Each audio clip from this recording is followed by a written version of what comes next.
Welcome to the ChrissieCast. I've spun the wheel and it's come up, the category of pals.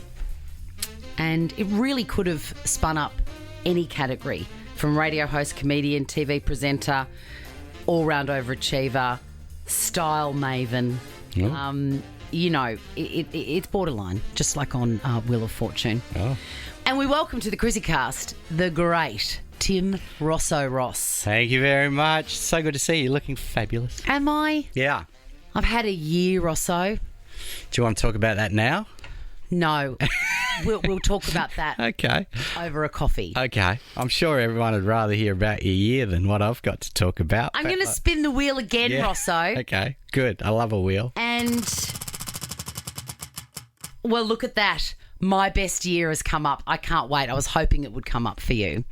What, Tim Rosso-Ross, is your best year yet? Oh, I've had a few. It's hard to decide. Can I do two? Yes. It's such a curious thing, isn't it, to think about whole years and how they affect you and what happened, but also without sounding like a wanker. Yeah. So without going, well, that was the year that I did this.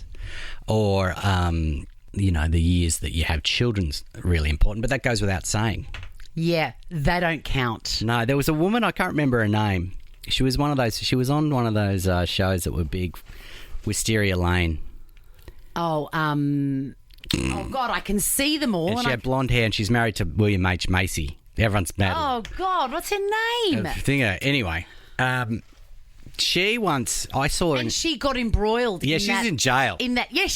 She's in jail. Because she was paying people off to get her kids into university. Yeah. Oh, what's her name? Felicity Huffman. Huffman, yeah. Yeah, got it. Felicity, who was in Desperate Housewives. Yes, Desperate Housewives. Hands on the butter. Yeah. But I saw this interview with her. Do you want to pick a famous face?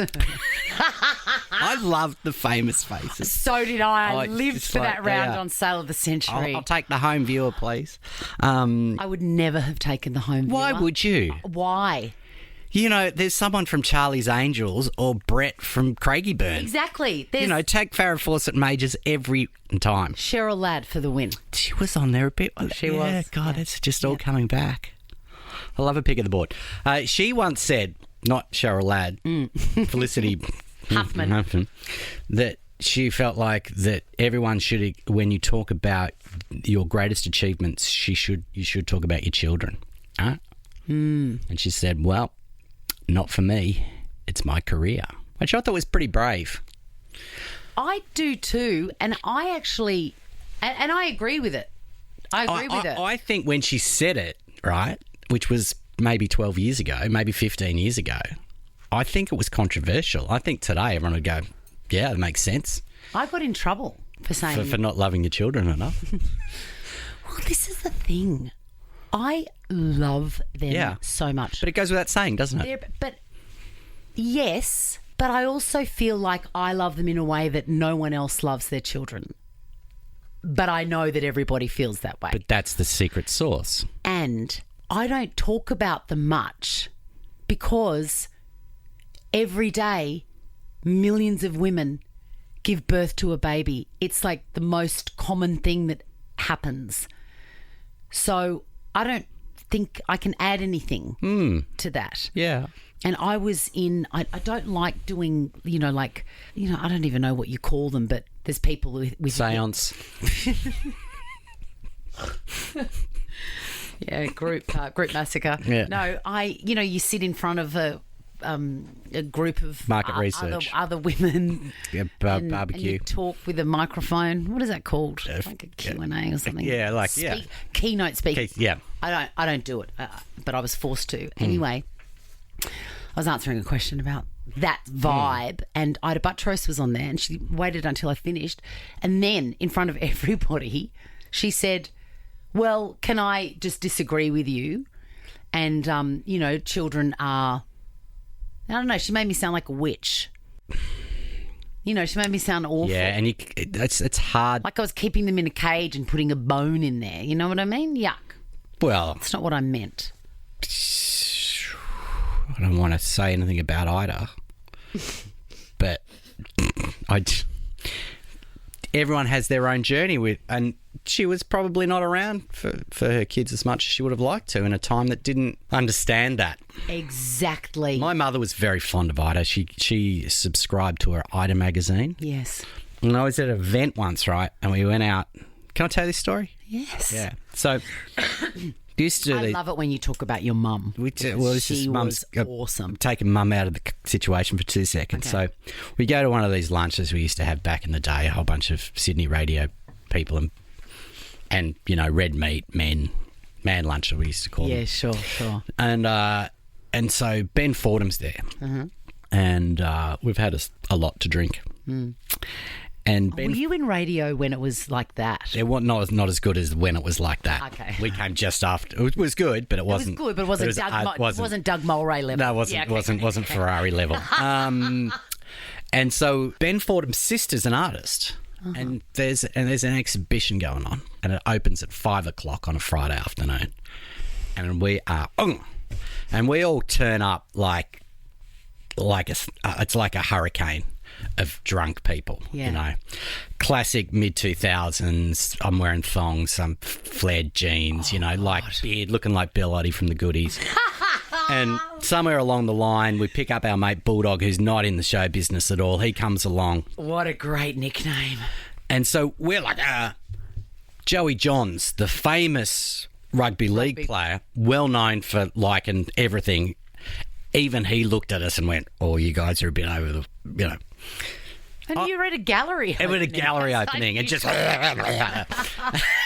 And so Ida's there. I'm having a chat. This sounds like a fever dream. I'm having a chat to Ida, and I introduced Ida to Bulldog. I sort of know Ida because I was at a Foxtail event once and told her that my mum really liked her, and she said to me, will you tell your mum that I said hello? Which is like the most beautiful thing you could say. Yeah. And so, I love Ida. So I'm introducing Ida to Bulldog. They're chatting up a storm. No. Everything gets a little bit hazy there. You know, you meet a whole bunch of people in subsequent years going, I met you at that gallery with Thingo Fordham. Okay. Fast forward to 2 days later, I actually, American and I ended up sending flowers to Ben's sister to apologise for being so drunk at her opening. But the one thing that I do remember was Michael Bulldog being out the front, Ida leaving, getting into a limousine, and her winding down the window and waving out, "See you later, Bulldog." Anyway, what were we talking about? She is a cracker. Oh, amazing. Amazing woman. Amazing. We were talking about your best year out. So it's a very roundabout way, using the weave, to say that it goes without saying that children are the most important year, and your marriage is fantastic and all that sort of stuff. But I like the idea of transitional years, or years that speak outside of your own being. Yeah. So then there's something happening in the zeitgeist that creates opportunities that sometimes we don't look at. Yeah. So would you like me to go to the 80s or the mid to late 2000s I'd love first? you to go to the 80s. Any day of the week, I'd choose 80s. So 1987. Oh, God, great. I'm 17. Yes. And I thought that this was going to be how my life was for the rest of it. Had you finished school? No. So it was like year 11 going into year 12. I got this girlfriend. She's got an amazing house near the beach. Her parents are at work every day. We're just hanging out by the pool. I've got a pair of Mambo shorts, blue and white. Oh, my God. There's a lot of reef oil going around. Was there Oakley T-shirts? Yeah, there's frog skins. There's everything going on. There's music playing. There's people around. We're drinking their mum's white wine. It's all that stuff going on. And then at night, I had these pair of black patent shoes that I used to wear with a pair of shorts to like the nightclubs. When we get into the nightclubs, we used to go to Inflation and Tunnel and all that sort of stuff. And Tunnel was this nightclub, and we worked out that you could jump over like through this lane into their car park and go in through the toilet. Brilliant. So we were just smuggling everyone into it. I would have never been brave enough to do that. I was a scaredy. I take a lot more risks now. I think I didn't look 18 at 17. I think I had my brother's ID or something like that. So it was like you could get in for free, and also you weren't. There wasn't. You still look very young. I was surprised because when someone talks about when they're finishing school, you thought I was class of '99. Well, not class of 88.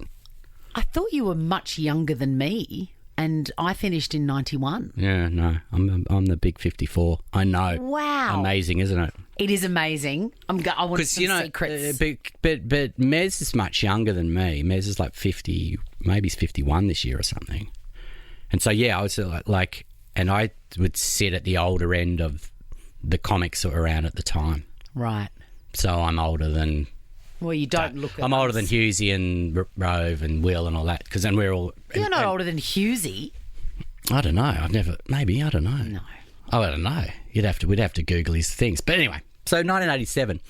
And I just loved it. And a friend of mine years later was talking about how we were there, and it was really our last summer before we'd finished school. And everyone thinks about the last summer being the year after you finish school. Yeah.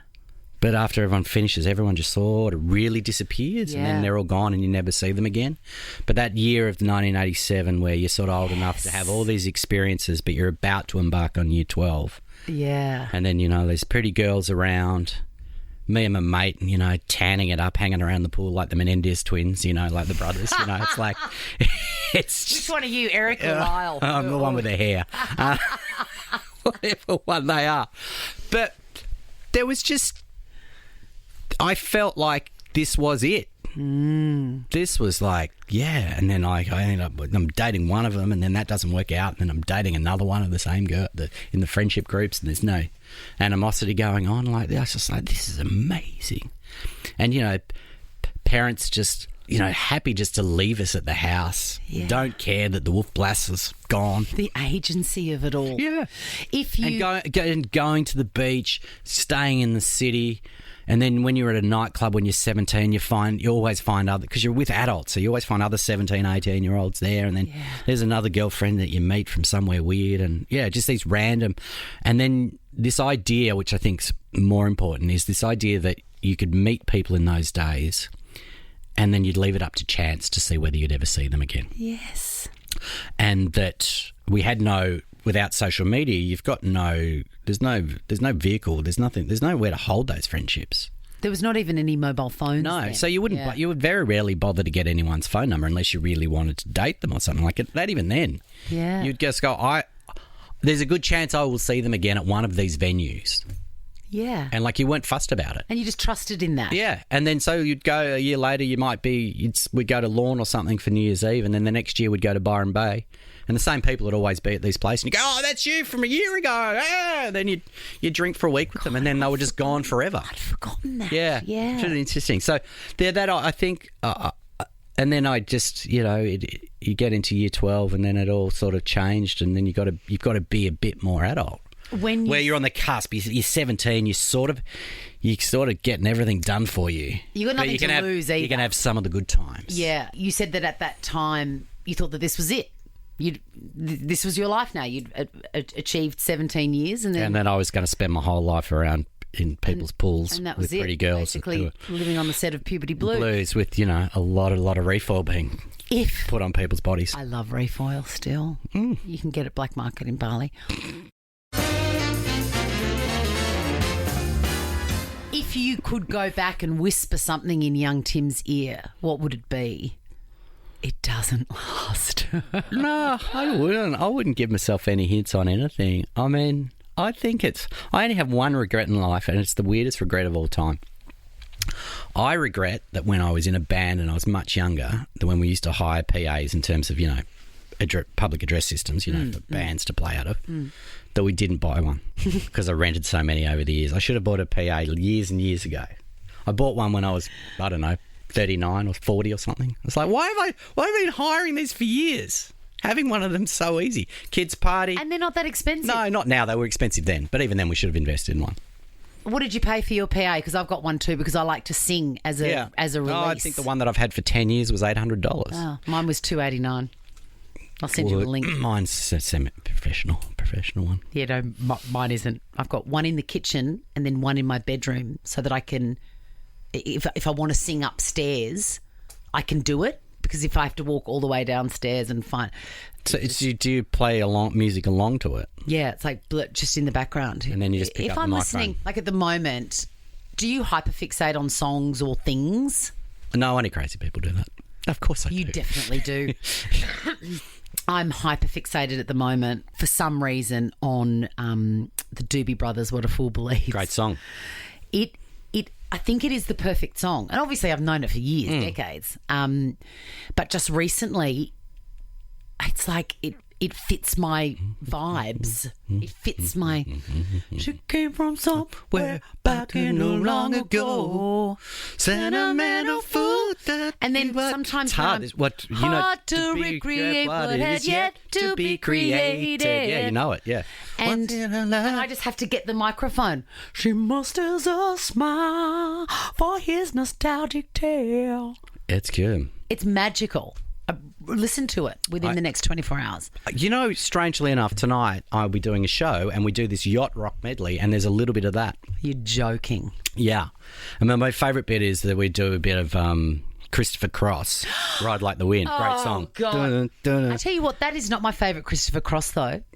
Theme from Arthur. Yeah. Yeah. It's a much better song. Do you know who wrote that? Dudley Moore. Peter Allen. Oh, did he? Good songwriter. And when you hear Time's it a again, trouble. you're like, oh, obviously it's Peter Allen. You can hear it. You can hear his DNA in it. I want to talk about cars, Rosso. Yeah, hang on a second. Let me go, finish go, the go. story So- about... sorry. No, Christopher Cross story. Oh, yeah, yes, Just- of course. it's- Ride Like the Wind. So my best mate Kit, who I do the show with, he's a great singer. And he's singing, you know, the Ride Like the Wind. Such a long way to go. And while he's singing that... Make it to the border of Mexico. And when you sing no, so it's the Ride Like the Wind, and I've got my back. I'm doing this like I'm running like the wind. And it says, and when we first started doing it, I'm it's ridiculous because I'm standing to my back to the microphone to show you how it works. And I had a frog puppet. What? Yeah, and so it's got such a long way to go, and then with the Such a frog long way to puppet, I would go. go into the microphone. Such a long way to go with the puppet.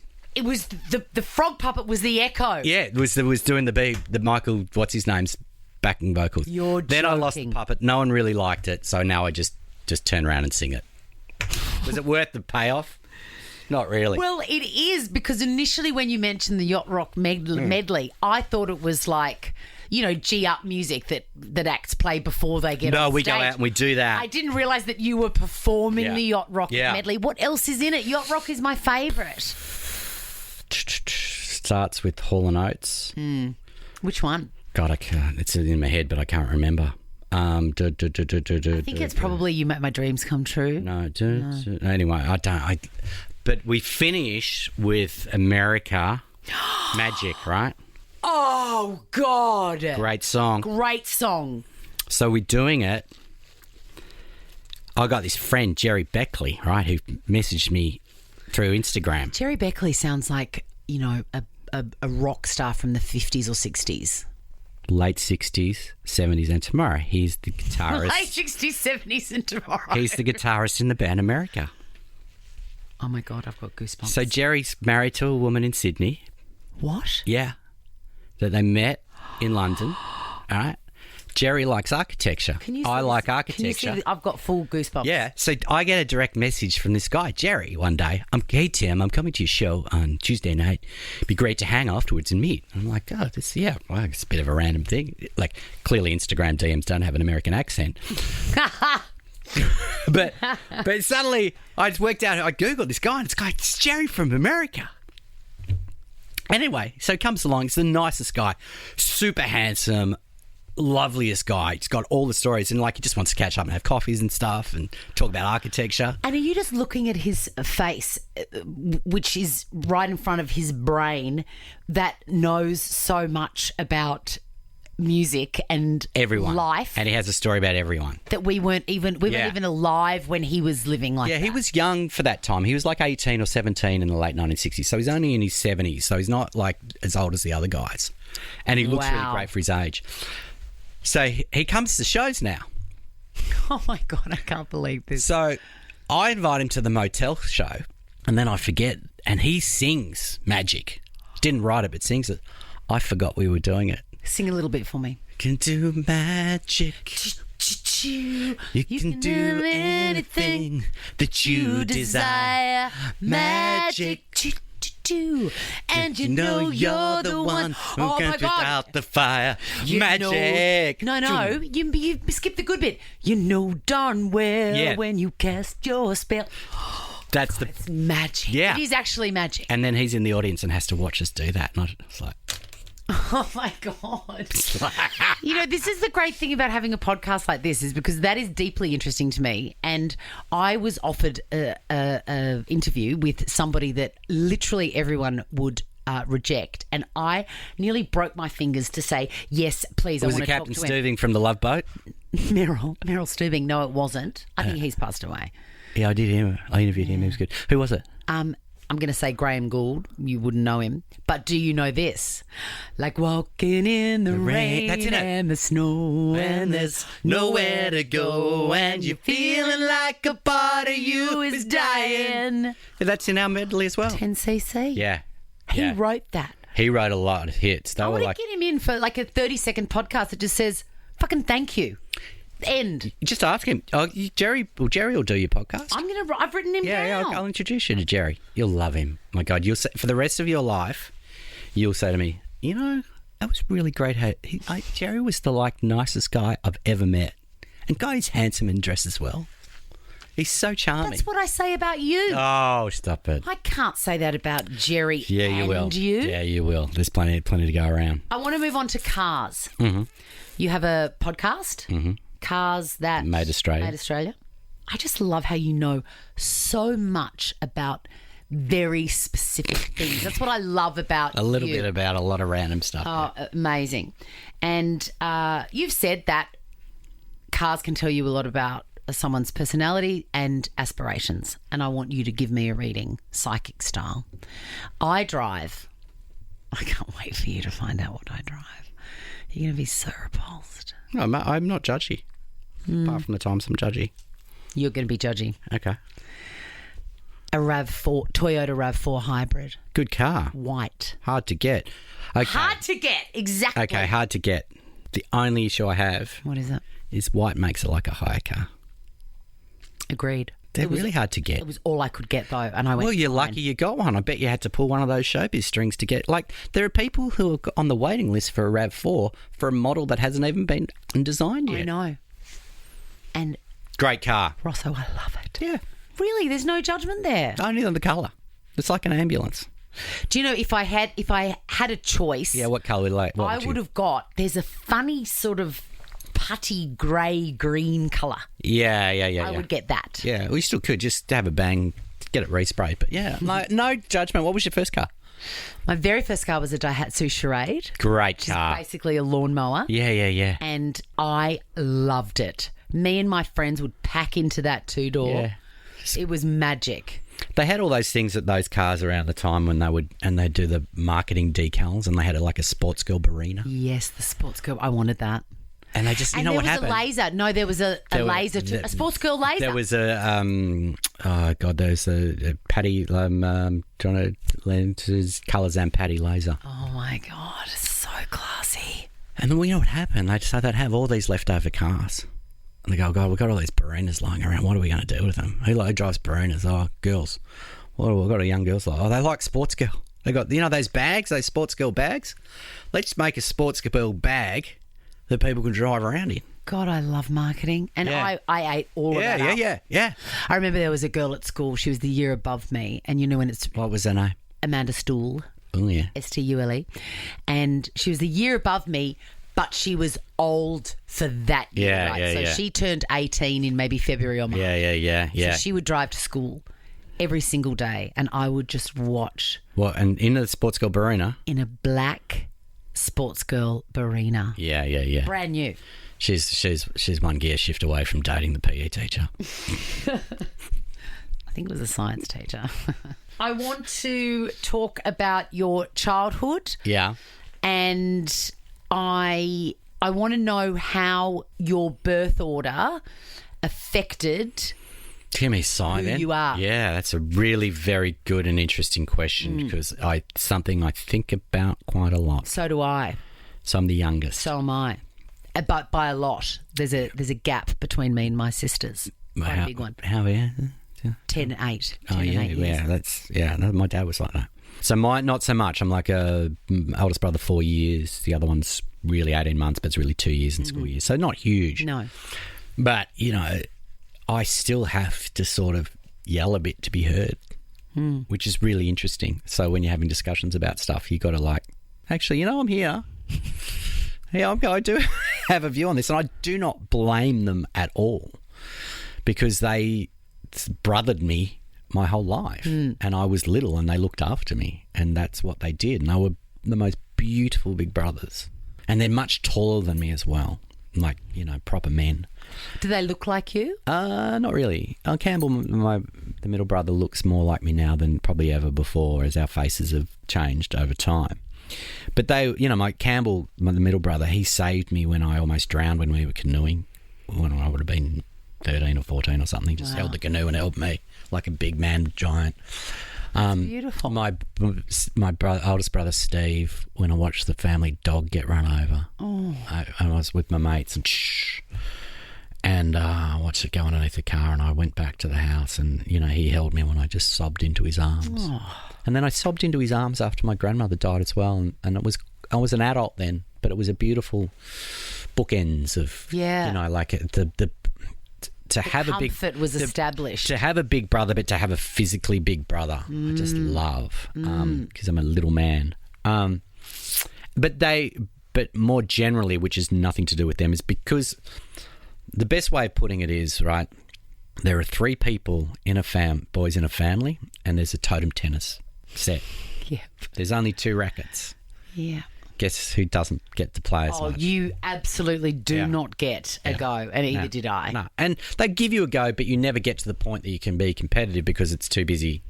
So you get pushed to the side. So that's what's made me quite a strange person, to be honest. So my interests were weird. While my brothers were having to do things like that, with playing playing totem tennis, I would be inside with my little Playmobiles and all this stuff, and making dioramas of Coal Creek and stuff.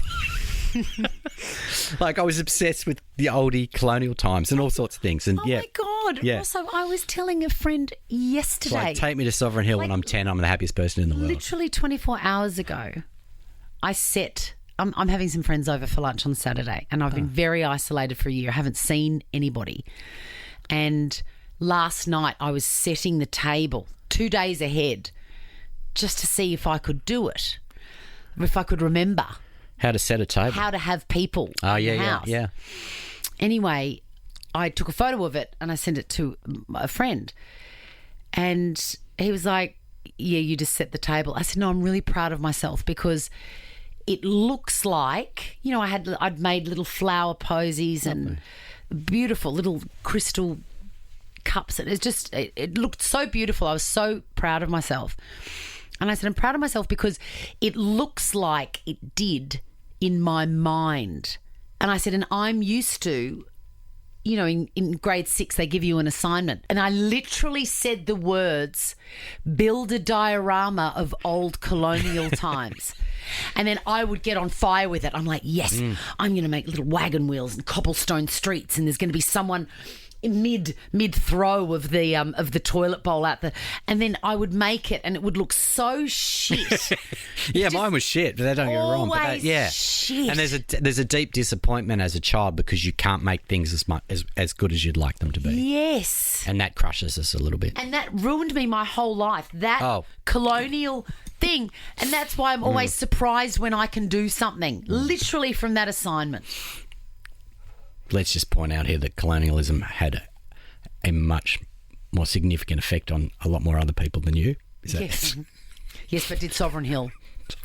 Sovereign Hill is my favourite place. I haven't been for years. We did that thing at school. So for those of you who can't be bothered Googling, it's an old time, you know, theme park where you go along and they pan for gold, and it looks like it's an 1850s mining village. But it is a whole village with streets and areas and precincts. There's now a little Chinese area for when the Chinese settlers came to. Yeah, right. Honestly, it is my favourite. My favourite thing. We went out for the school camp where you went to school there, where you dress up. And so the tourists come along. I never did that. And then they see you dressed up with the little cap like you're in Oliver. Oh my God. Yeah, that was quite the thing. I've Do you know? Can I ruin some magic? Oh, Can I ruin some magic? You know when be careful. It's my favourite place. So they pan for gold. So they go down there and show you how to pan for gold. And so then you hire the panning pan. Yeah. And the guy goes, "This is how you do it." But he brings a pan that's already got dirt with gold in it. And he goes, "This is how you do it." And he pans it. And then he goes, "Oh, look, there's a speck of gold." And you go, "Oh, there must be gold in here." But he came preloaded with gold. What's crueler, that lie or Santa? I felt very uncomfortable lying about Santa to my kids. I couldn't wait for them to work it out. I never, ever lie to them about anything, and I couldn't even look them in the eye. I found it all a bit weird because we grew up without Santa. How? Why? I think it was just a Christian thing. I really don't know. We always got presents, but we never got presents from Santa. So I've never heard that before. That's very unusual. My sister-in-law's never been to Bunnings. What? Yeah. You could go to the phones on this one, wouldn't you, if you're in normal situation? She's been to Officeworks, though. She's been to Officeworks, but she's not interested. Lives in an apartment. But no, I don't. There's plenty of stuff at Bunnings for an apartment. But I know she's just not interested. But I remember vividly being a young kid trying to work out, saying to Mum, "Well, if he did come, how would he get through that, and how could he?" And was she quite pragmatic? She's like, "Yeah, no, he doesn't because he doesn't exist." Or she just sort of went, "Oh, yeah, good question." I don't think they tried to say that he didn't exist. It just wasn't part of our lot. I've never heard that, ever, Rosso. Everybody has Santa. Unless you're, a different religion. Yeah, no. I'm having a not think about that now. But I know it's quite... What were you any religion, like Protestant or Methodist? Just Uniting Church. But I just don't... I never really asked. Wow. Because, it's just, like those things that it didn't worry me. Because I don't feel like... Santa is omnipresent from like mid-November. Like, didn't you go, "Who's that guy?" And then... You're too busy making a colonial for your own. No, I just didn't even think about it. I was excited. We loved putting up the tree. I loved getting presents. Oh, God, I love And then all those things. I loved pulling out the tree and that one year and the little things that went round and those things have been handed down. There was of course that was, and then Mum would pull out some, give us all a toilet bag and you go, "Oh, that's great. That's what every 8-year-old wants." She's very practical. It's just for your overnight business days. Let's talk about your book, please. I did have a copy and I haven't brought it in. Yeah, you did. I love receiving stuff from you. Oh, it's a pleasure. I've got something else to talk about in terms of receiving stuff, but tell us about your book. It's called Bewdy and it's a book of short stories, and I've got this mailing list and I write stories to it, and then I put some of them in a book and then wrote some new ones. You are one of the most, I'm a reader. Your work is so sublime to me. Thank you. I just feel like it's such... Because I'm on the mailing list and I'm going through shit, bills, spam. And then I get this glittering email from Tim Ross and it's just a beautiful, tender, nostalgic, sentimental thing. It's just beautiful. You're such a good writer. Thank you. I like it. I like how it connects with people. I was doing an event last night and with my dear friend Bob Murphy, and Bob was very kind about my writing, and I think Bob writes beautifully as well. And he was great. He was a great football player, and is a true gentleman. But I always joke that I'm probably his only friend who doesn't talk to him about footy. But we bonded a lot about writing because he wrote a really beautiful book, and I don't talk to many people about writing for whatever reason. I just, occasionally I do, but some friends or whatever. But it's Bob, that was a really nice thing to talk about, and crafting stories in a similar way and how you do it. But what I like is that how the experience connects us. The right stories about when you're growing up, or whether it's going to school or whatever, and they go, "Oh, that could be my life." That was sort of like that, even though I lived a weird life without Santa. Somehow, no matter where you are in the country, these things connect us in different ways. The reason I love your writing is because I thought I was the only person that could recall in perfect detail the smell of my grand's carpet or the feel of the handle on her sugar bowl. and you are also that person. You write in terms of smells and feelings and colours, and I just identify so much with it. I understand everything you write. Yeah, that's interesting, isn't it? Maybe that is it. If you are going back to that idea of when you are the youngest, you're more observant because you're left to your own devices a little bit more. So you have to. I just scan everything. I still do. So do I. I'm just like, and I'm not sure everyone does. I'm pretty sure they don't. I think that's why I like remember architecture. it all. Yeah. I remember it all. I just remember the most vivid things. Like I met these people who came to one of my shows recently, and their daughters I went to school with them, and I remember the colour of their cars. Remember her haircut, everything. I remember going to their house, how beautiful it was. And do people, when you say, yeah, I remember you, I caught the tram with you in 1981 or something like that, they like, no. And I can see that girl at, we run into each other at Minimax now as 50-year-olds. I can see her at 6. I know that that's her. So she looks exactly the same to me. And I can say where you lived, you had a quarry tile balcony. Yeah. You had a fern and a chandelier in your front yard, and I thought it was amazing. You had a wrought iron owl in there, and she's just like, "Did we?" Yeah, but some people weren't aware of that stuff. I'm like, "But you lived there." What? Yeah, they wouldn't say it. Yeah. I know this woman, and they've got this huge house, and they've got a room that's the Christmas room. What? So. What, permanently? Full-time, dining table, lounge room, Christmas tree, and they only use it on Christmas Day. And they never take the Christmas tree down? No, it's the Christmas room. Isn't that amazing? I want to see it. I want to see it too. Yeah. How many rooms does this house have? I think it's a huge house in the outer suburbs of Sydney. The Christmas room? The Christmas room. It's like an amazing idea. Okay, if you had a house like that with just rooms willy-nilly with nothing in them, what would your version of the Christmas room be? The only room I would create, and I wouldn't do it because I'd probably have some sort of museum. Yes. Like I'd have a museum of the things furniture. that I love displayed in a way that you could walk in and go, actually, that would make me feel crazy. No, I don't need that space. I like the idea of it makes me uncomfortable. Like I'd much rather have smaller spaces and less. And yeah, I love the idea of someone else doing that. I love the magic of that if you're a kid, that the only time you would go into that room, you wouldn't even open the door. And imagine a play date. Yeah, and they go, what's in that? Yeah, come in here. Come and have a look at the Christmas room. And the fact that you would just think that everyone, when you're little, why you don't have a Christmas room? Because everything in the centre of your world seems normal. Yeah. Which is why we're all crazy.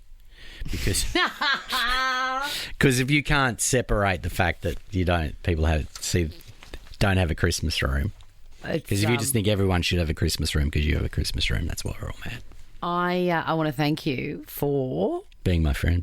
Thank you for being a friend. So can I ask you a question? Sure. So over the years, I have noticed that you do enjoy singing and you've got a reasonable voice. I enjoy singing. Yeah. Well, why don't you sing more? I sing at home. Yeah, but why don't you sing karaoke? I don't drink anymore. Yeah, me neither. And I think that I'm sort of 4 years into it now. Yeah, well and done. Everybody, when I first gave up, they were like, "Oh, how do you, have you noticed any difference?" I'm like, "No, not really." But now 4 years in, I have noticed that my ability to have fun has been affected. Yeah. Feel like you need to do those things you used to. My fun is different, and it's very insular and quiet. Yeah. And I don't know whether that's age or booze. I don't know. Well, what I would say is, because I'd probably draws parallels, that I wasn't as aware of how much of an introvert I really was until I stopped drinking. Yeah, me too. So, and then, which is hard, and someone said to me the other day, goes, "Oh, I could have told you that 20 years ago." I said, "I wasn't aware of that because I was drunk all the time." No, because the question asked, so let's go full circle. Would you come along one day when we do the Motel medley at the start and punch out the song with us as a special guest? Yes, I would. That's a good answer. Yeah, I would. Yeah. I feel very safe with you, even though I stumbled across my word. No, but I was worried because I feel very safe with you. Yeah, because if you're like, oh, the idea of that makes me really nervous, I don't want to do it. Like, you could do it now, anytime now in the next 15 years. But I think you'd really enjoy it. I think I would too.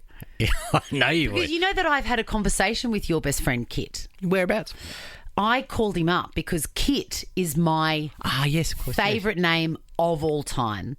And I didn't have the guts to do it with my first child for some reason. I don't know. You just... Yeah, I know. And then after I had him, I was like, oh, my God, I am fierce. I will do whatever I fucking like. So when I was pregnant again with a boy, I was like, right, here he is. This is Kit. But I just wanted to talk to a Kit that had been in the world and just see if he liked his name, you know, if it had been a good name for him. So I called him. And he did. And he said, I've loved it. I've loved it right from the get-go. Yeah. But kids turn into the names that they are. But yeah, I think it's done him well. Yeah. You're a very stylish man. I don't know where it comes from. You are impeccably groomed. You have extraordinary manners. It's like you're from another time, but very much today. I don't know how you do it. I've never met anybody like you. Oh, you're very kind. Every time you send me something, it's got a handwritten note. And every time I get it, I go, I've got to do that. I'm so impressed by that. And I need to do that. And I've gone on to Vistaprint. Oh. And I have created a card with a swan on one side and my name on the other. Oh.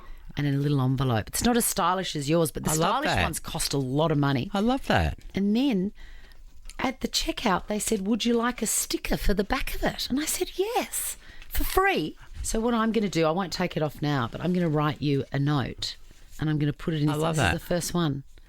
And I want to thank you for encouraging me to do that, to be classy. Oh, people just like, and it stays with you forever because, you know, like we all get an email that says thank you very much for that. But I don't know. I think it's nice. I think, and sometimes I think you don't always say goodbye or thank you in the way that you'd like to because someone drags you somewhere or you don't. Yeah, you've got to get a plane or... Well, you just need a little bit of time to think about, oh, that was really nice. And I do it sometimes when I read a book that I really like from someone. I'll write them a letter and say I really like that or telly show or something like that. Because it's a wonderful thing to do and we just don't think of it anymore because we're all tapping. The problem with it is, though, the older you get, when you do it, you do appear to be a little bit crazy. No. Yeah. They go, that's right. That weird guy's writing things. No, not crazy. Yeah. I can't believe it's $1.50 to send a standard envelope. That's what I can't believe. And also, you look like Eddie Vedder. When did that happen? Do I? Yep. Oh. Yep. Don't know. Tim Rosso. Thank you for your time. Ross, thank you so much. Grab a copy of Rosso's magnificent book, Bewdy. You can get... Do. You can do anything that you desire. Magic. Thank you. You're the best. Magic. And that was the magnificent and surprising Renaissance man, Rosso. Please try and get your hands on his new collection of short stories. It's titled Bewdy, Bewdy. You can find it online at modmisterbooks.com. It's been a total pleasure, and this episode is going straight to the pool room. Beauty. Speaking of the pool room, you've got to check out the batshit crazy bargains you can get your hands on at the ChrissieCast.com garage sale. I'm adding new stuff all the time. Like, I can't stop now. So there's fresh stuff there. Get it.